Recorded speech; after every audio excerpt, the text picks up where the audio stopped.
bit of time for you to get out and get any last minute thing you need. And when we talk about being prepared, we want to get out now to 11 Live's Cody Alcorn in Hall County. And Cody, when we were talking to you last night, you were in Ace Hardware with people making those final dashes to get items. What are you taking a look at and tracking for us this evening in Hall County?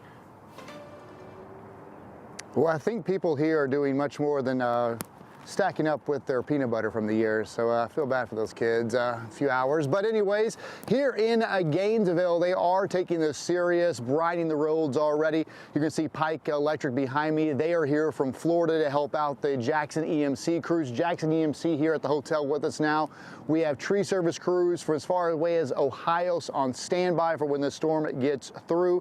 I can tell you, since just in the last couple hours, the temperature is dropping here. The wind kind of comes and goes. You get these gusts here. That's also a concern.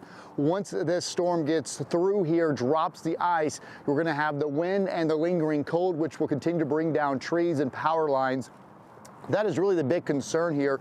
As we've talked about, this is not a snow event. Many people think they can make it through a snow event, and that's fine. But when it comes to ice, it's a different beast. It takes very little ice, much less ice than we're even predicting, to cause a lot of issues. And if we do get that quarter of an inch, half an inch of ice here in Gainesville, as we're kind of in that bullseye you saw Melissa and them talking about that earlier, things could be catastrophic here, and we could have outages for days. The other thing you got to think about is first responders. We passed the hospital a minute ago. They have preparations underway. They have generators, of course, for those patients there. I actually saw the chopper flying in, so they're still flying at this hour, but of course, those facilities will ground those type of resources later. As far as EMS, fire, the sheriff's office, of course, they will be out there for immediate emergencies, but do not call the sheriff's office or 911 if your power goes out. Thousands of others are losing their power. That is not a real emergency, but if you have oxygen issues or something like that and you do need help, you should call 911. And as the sheriff's office told us a little earlier, they are going to be responding, but it might take a little time. The days of chains and studded snow tires are kind of over. Most of our vehicles are Ford Explorers, which are either front-wheel drive or all-wheel drive, so that's a benefit in snow.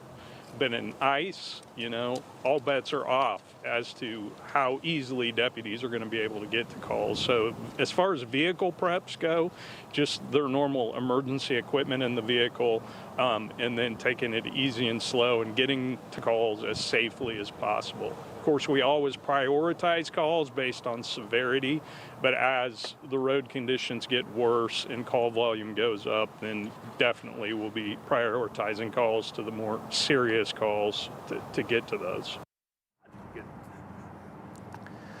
And I will tell you right now, things are starting to wrap up around Gainesville as far as restaurants. We are actually going to leave our hotel we're at right now. We're going to head over to Longstreet Cafe. They've been watching us. They actually opened their doors at 4. They're going to close around 8, so we're going to go check in with them. It's a pretty popular local spot where a lot of people are going to be heading to try to get maybe a last warm meal before the likelihood of power outages here across northeast Georgia. So hopefully we'll go catch up with some locals over there, and of course the folks over at Longstreet Cafe, and see what they've been doing to prep for this and make sure everybody stays safe. So we'll see from there coming up in the next hour.